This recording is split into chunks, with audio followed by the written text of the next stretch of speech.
అంటే రికవర్ అవ్వలేరంటారా? ఆ ఏజ్‌కి అంటే రికవర్ అయ్యే ఏజ్ కూడా ఉండొచ్చేమో గదా! సర్జరీయా? సర్జరీకి వెళ్తే అంటే అసలు. సర్జరీలో ఇంప్లాంట్ పెడతారు కదా! ఓకే. ఇంప్లాంట్ ఏజ్ చెప్పలేం మనం. ఓహ్! అందులో సో ఆహ్, ఆ ఏజ్‌లో చాలా యాక్టివిటీ ఉంటది కదా! అవును. ట్రావెల్ చేస్తాము, అక్కడ పోతాం, ఇక్కడ పోతాము, ఎన్నో పనులు చేస్తుంటాం.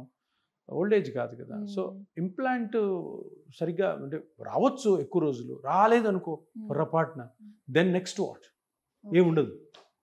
మళ్ళీ రివిజన్ సర్జరీస్ ఇవన్నీ. సో, అందుకని ఈ treatment is one of the good alternative for avascular necrosis of the hip because of COVID.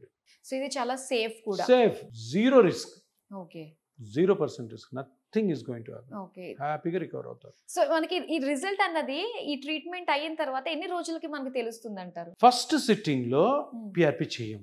దాంట్లో హిప్ జాయింట్‌కి సప్లై చేసే చిన్న చిన్న నర్వ్స్ ఉంటాయి. వాటికి ఒక లేజర్ ట్రీట్మెంట్ చేయడం ద్వారా పెయిన్ బాగా తగ్గుతుంది. ఓకే. మూవ్‌మెంట్ కూడా వస్తుంది. సో, అప్పటి నుంచే మనం స్టార్ట్ చేయొచ్చు మన రికవరీ. నెక్స్ట్ ఆ డ్యామేజ్‌ని బట్టి ఎన్ని sittings of plasma therapy are PRP అన్నది డిసైడ్ చేస్తాం. 1 ఉండొచ్చు, 2 ఉండొచ్చు, 3 ఉండొచ్చు. సో, బేసికలీ రికవరీ అన్నది డే 1 నుంచి ఉంటుంది. ఓకే. అండ్ మనం చెప్పే ప్రికాషన్స్ ప్రాపర్‌గా ఫాలో అవ్వాలా. హ్మ్. నేను చెప్పినవన్నీ కరెక్ట్‌గా చేసుకుంటా ఉంటే we can postpone the surgery to large extent.